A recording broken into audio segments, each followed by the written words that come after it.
खबर नरसिंहपुर के तेंदुखेड़ा से। आपको बता दें कि काफी लंबे समय से सफाई कर्मियों की अपनी तमाम मांगों को लेकर चल रही थी हड़ताल।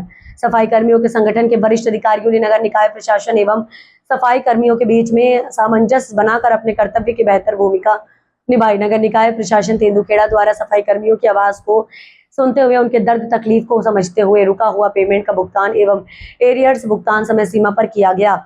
शेष छोटी छोटी मांगों को लेकर नगर निकाय प्रशासन ने आश्वस्त किया है, सभी समस्याओं का निराकरण आपका हमेशा होता रहेगा। हड़ताल जैसी पुनरावृत्ति आप लोगों के द्वारा ना की जाए। सीएमओ साहब के द्वारा सफाई कर्मियों से दोबारा ऐसी हड़ताल जैसी पुनरावृत्ति ना की जाए।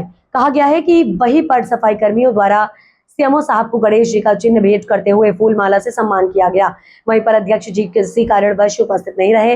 अध्यक्ष जी का सभी सफाई कर्मियों ने भी सामूहिक रूप से आभार व्यक्त किया। दबंग इंडिया न्यूज के लिए राजू सिंह राजपूत की खास खबर। ज्ञापन 9 सूत्र मांगों को लेकर दिया। 9 सूत्र मांगों को लेकर हमने अध्यक्ष मोदी जी से चर्चा की, इस विषय पर बात की। उन्होंने पहले तो मना करा, उसके बाद फिर पुलिस कर्मचारी से बात करके हमने बात की तो उन्होंने कहा ठीक है, मैं आपकी 9 सूत्र मांगों को लेकर सहमति देता हूँ। और सहमति देने के साथ साथ उन्होंने ये भी कहा है कि दैनिक वेतन भोगियों को रुका हुआ है 3 किस्तों में देता हूँ और कल पेमेंट कर्मचारी को क्योंकि मेन हड़ताल थी पेमेंट और एरियस को लेकर। मेन हड़ताल थी पेमेंट और एरियस को लेकर। बाकी छोटी छोटी मांगी थी वो तो होती रहती है, लेकिन मेन थी 1 तारीख से सफाई कर्मचारी संघ तेंदुखेड़ा के कर्मचारियों की अनिश्चितकालीन हड़ताल थी और आज आप लोग वरिष्ठ पदाधिकारी आए जो समझौता हुआ है तो कैसा रहा?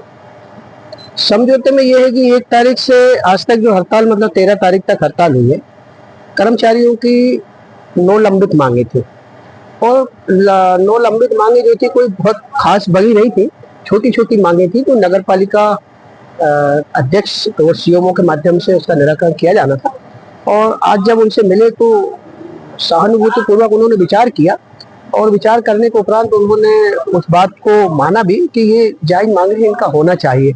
हमें बताया नहीं गया, अध्यक्ष जी ने कहा कि बताया नहीं गया और इन्होंने ज्ञापन भी उनको नहीं दिया था, रिसीव में दिया था तो रिसीव से उनको मिल नहीं पाया। अब वो सही कह रहे गलत वो जाने, बाकी उन्होंने ये कहा और उन्होंने ये भी कहा कि कर्मचारियों के हितों की जितनी भी मांगे होंगी निश्चित रूप से हम उसको हल करेंगे। जैसे कर्मचारियों के काम करने के औजार उनको प्राप्त नहीं हो पा रहे थे तो उन्होंने कहा कि हम 1 आध हफ्ते में उनको उपलब्ध करा देंगे। उनको यूनिफॉर्म वगैरह नहीं मिल पा रही थी, उन्होंने कहा हम बिल्कुल जल्दी उपलब्ध करा देंगे।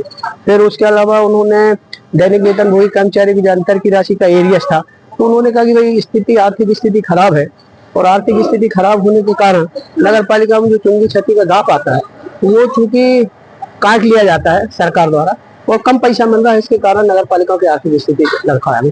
और ये बात सही भी है कि बहुत सी नगर पालिका है मध्य प्रदेश की जहाँ पे ये परिस्थितियां निर्मित हो रही है। तो उन्होंने इसका निर्णय ये किया कि 3 किस्तों में कलेक्टरेट के अंतर की राशि का एरियस जो बना है उसे प्रथम किस्त कल शाम तक वो डाल देंगे इनके खातों में और वेतन भी कल दे देंगे। तो इसी आधार पे कर्मचारियों का जो हड़ताल चल रही थी वो आज समाप्त हुई है और जो भी मांगे थी उन सबका निराकरण उन्होंने किया है। सफाई कर्मचारियों का कहना था कि 2 महीने से हमारी सैलरी नहीं मिली। सफाई